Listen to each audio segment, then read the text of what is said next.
জয় গুরু।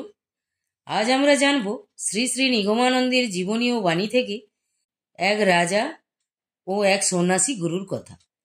গুরুর প্রতি রাজার অগাধ বিশ্বাস। একদিন রাজা শুনলেন কে নাকি গুরুদেবকে গণিকালয় থেকে বেরিয়ে আসতে দেখেছে। রাজা বিশ্বাস করলেন না। পরে নিজে প্রত্যক্ষভাবে অনুসন্ধান নিয়ে জানলেন ব্যাপারটা ঠিকই। তখন গুরুর প্রতি রাজার অবিশ্বাস এলো। ভাবে ইঙ্গিতে তিনি তারপর থেকে তার প্রতি অশ্রদ্ধার ভাবই দেখাতে লাগলেন। অন্তর্যামী গুরু সব বুঝলেন। একদিন গুরুদেব খানিকটা মোদক নিয়ে এসে বেশিরভাগটা নিজে খেয়ে বাকিটুকু রাজাকে দিয়ে বললেন, তুমি এইটুকু খেয়ে ফেলো। সেই মোদকের প্রভাবে রাজার শরীরে এমন প্রবল উত্তেজনা হলো যে সমস্ত রাত্রি তিনি বিবিধ রঙ্গরসে রাত্রিযাপন করলেন।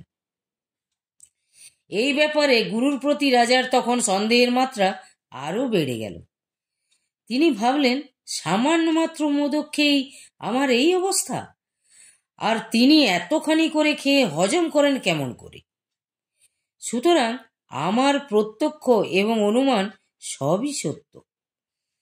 তারপর দিন গুরুদেব পূর্বদিনের চাইতে আরও বেশি পরিমাণ মোদক এনে রাজাকে খেতে দিলেন আর বললেন, মহারাজ, আগামীকাল বেলা 10টার সময় তোমার ইহজগতের লীলা শেষ হবে।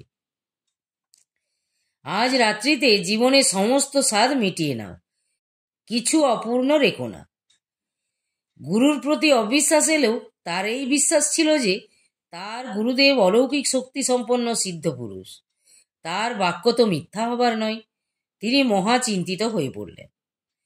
মৃত্যু চিন্তায় সমস্ত রাত্রি কেটে গেল।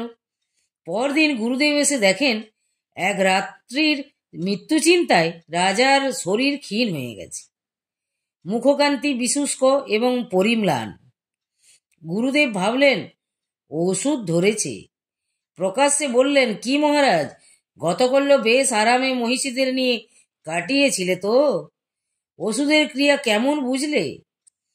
রাজা বললেন, গুরুদেব, কোথায় আর রঙ্গরস, কোথায় আর ঐহিক ভোগ সুখের চিন্তা? মৃত্যু চিন্তায় যে সব ডুবিয়ে দিয়েছে।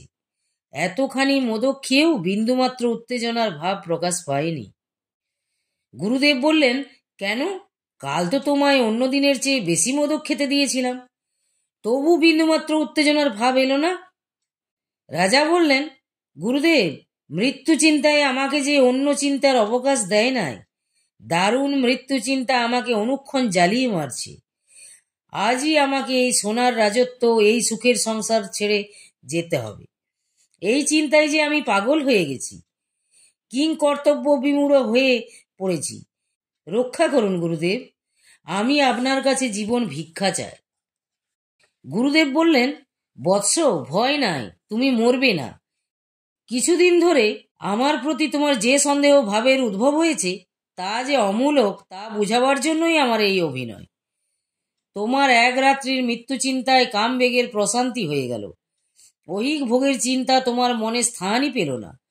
আর আমি যে দিন রাত্রি মৃত্যুর লীলাক্ষেত্র মহাশ্মশানের বুকে অবস্থান করে অহর্নিশ মৃত্যু চিন্তায় বিভোর আছি। সুতরাং নশ্বর জগতের ভোগের প্রতি আমার আসক্তি থাকবে কেন? তাদের প্রতি দৃষ্টি যাবে কেন? তুমি যেমন আমার শিষ্য, ওই গণিকাও তেমনি আমার শিষ্যা। তোমার কাছে যেমন আসি তোমাকে উপদেশাদি দিতে, তার কাছেও তেমনি যায় তাকে উপদেশ দিতে। আমি যে গুরু, আমি তো কাকেও ফেলতে পারি না। জয় গুরু, জয় গুরু। আজ এই পর্যন্তই। যদি আপনাদের ভালো লেগে থাকে তাহলে চ্যানেলটিকে সাবস্ক্রাইব করবেন, লাইক করবেন, কমেন্ট করবেন এবং শেয়ার করে সাথে থাকবেন। জয় গুরু, জয় গুরু।